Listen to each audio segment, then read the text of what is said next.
கிறிஸ்துவுக்குள் அன்பானவர்களே, இன்றைய காலை வேத தியானம் 1 கொரிந்தியர் 15:57. நம்முடைய கர்த்தராகிய இயேசு கிறிஸ்துவினாலே நமக்கு ஜெயம் கொடுக்கிற தேவனுக்கு ஸ்தோத்திரம். இந்த காலை நேரத்தில் அன்புக்குரியவர்களே, நம்மை பார்த்து ஆண்டவர் சொல்கிறார், நான் உனக்கு ஜெயத்தை தருவேன், உன் தோல்விகளை உன்னை விட்டு மாற்றுவேன். பல்வேறு சூழ்நிலைகளிலே தோல்வியடைந்த ஒரு வாழ்க்கை வாழ்ந்து துவண்டு போய் இருக்கிறீர்களோ, இனி எனக்கு ஜெயம் இல்லை என்று புலம்பி அழுது கொண்டு இருக்கிறீர்களோ, இதோ ஜெயம் கொடுக்கிற கிறிஸ்துவானவர் உங்களுக்கு முன்பதாய் செல்லுகிறார். உங்கள் பாரங்களை எல்லாம் மாற்றுகிறார், உங்கள் பாதைகளை சுவை பண்ணுகிறார். ஜெய கிறிஸ்து முன்னே போகிறதுனால சாத்தான் வழியிலே நிற்க முடியாது. மந்திரங்களும் சூனியங்களும் செய்வினைகளும் அந்த பாதையிலே நிற்க முடியாது. அவர் ஜெய கிறிஸ்துவாய் முன்னேறி செல்கிறார். அவருக்கு பின்னால சொல்லுகிற நாம் நிச்சயமாய் ஜெயத்தை சுதந்தரிப்போம். தோல்வி தோல்வி என்று துவண்டு கிடக்கும் தேவ பிள்ளைகளே, எழுந்துருங்கள்.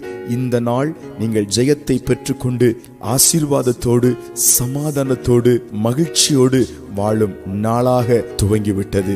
கர்த்தருக்கு ஸ்தோத்திரம். கலங்காதிருங்கள்.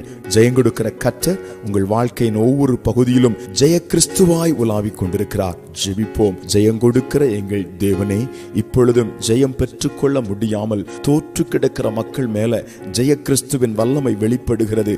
அவர்கள் கரத்தை பிடித்து ஜெயத்தின் பாதையிலே நடத்தி செல்வதற்காய் ஸ்தோத்திரம். இப்பொழுது மன அளவில் இருக்கிற எல்லா சோர்வுகளும் மாறி இப்பொழுதே ஒரு நம்பிக்கை, ஒரு தைரியம் ஜெய கிறிஸ்துவால் உருவாக்கப்படுவதற்காய் ஸ்தோத்திரம். இயேசுவின் நாமத்தில் ஆமென்.